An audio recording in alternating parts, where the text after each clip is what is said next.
Cacho. Beautiful name. I'm going to, in the interest of time, I'm just going to let you introduce your arts organization so we have more times for questions. Mr. Foltz. Great. Here with the Americans for the Arts. I'll begin. You might. Oh, we turned this on? Is that on? There you go. Oh. Chair McCullum, Ranking Member Joyce, thank you for the opportunity to testify on behalf of the Americans for the Arts and the NEA, something that's very important to me. I was here speaking to your committee a year ago, and I wish more people could see this side of DC. It's really nice to see you all working together on something that's important to everybody, and it gave me some fuel to go back out and do it again for a year, something that I do as advocacy for arts. I've submitted written testimony for the record that presents arguments we know are effective in making the case for the National Endowment for the Arts. State that I'm asking for at least $170 million for the National Endowment for the Arts for the 2021 fiscal year. You all know this, but it's worth noting for the public watching that this request just brings us to the 1994 levels of investment for the NEA. It's not a big ask for something that is very important. I began my career as a rock and roll recording artist 30 years ago, making albums and touring every corner of the U.S. It's kind of like I'm on constant campaigning. I've just talked to people. I'm everywhere and talk to everybody. For the past 15 years, a big part of my career has been performing with symphony orchestras in cities big and small. I just got back from performing 2 nights with the Minnesota Symphony. I performed with the Utah Symphony in Salt Lake in April. I do that regularly.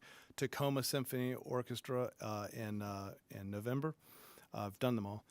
One of my great experiences was Cleveland's Contemporary Youth Orchestra. And that's a total NEA success story. That is wonderful. It's 100 kids, all walks of life, and they're fantastic. They play all original music. I did 5 seasons of primetime NBC music television. I'm about to embark on a TV series for Fred Rogers Productions, composing songs with children. I'm the artistic advisor to the National Symphony Orchestra at the Kennedy Center, where my mission is to bring younger audiences to experience the symphony, important part of our culture. It means a lot to me. At my own gigs, I tell each audience that the symphony orchestra is the artistic symbol for civilization, which I believe is very true. You're seeing 50, 60, 100 people on stage working together. The rhetoric that we use every day in concert, in harmony, those are all symbols of the symphony orchestra. And the symbols matter to me. That's why we take care with our flag. I'm a cold, hard capitalist, you should know, who is grateful for the competitive environment in which I succeeded because it pushed me creatively and it pushed me personally. So I come to you as an artist, an arts advocate, but also a small business owner because in rock music, the van runs out of gas and you're done, 0-0. Small business owner knows the difference between spending and investing. If you spend too much, you fail. But in order to succeed, you got to invest. And that is what the NEA is to me, is a great investment. It's felt most profoundly in rural areas where an NEA dollar results in $9 in matching funds from the private sector. That's the kind of investment that satisfies the cold, hard capitalist in myself. But the invaluable, irreplaceable service that the NEA offers most has to do with access to the arts. That's the important part to me. It's the access and access for everyone. It's hard to do any other way.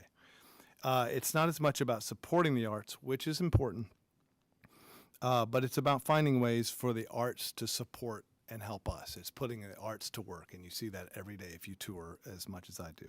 For profound examples of this, I don't have to draw from my professional career. I live in a small Hudson Valley river town. It's as small as a postage stamp. It's just a few blocks wide and deep. We have a very diverse population as you'll ever see. It's like what seems like Kentucky, rural countryside is sitting right next to Brooklyn. It's all together. But sadly, despite the proximity, there's not a lot of mingling. Different blocks, different stores, different churches, despite all our best intentions. Just last December, I attended a fun little concert. It involved children, it involved local professional performers, musicians, and dances. It was just so cool. I don't normally like stuff like this, but it was awesome. Kids from all the neighborhoods got together, sung together, the parents mingled, everyone had a good time. It's the first time I saw everyone together. I looked at the program made possible by a grant from the National Endowment for the Arts.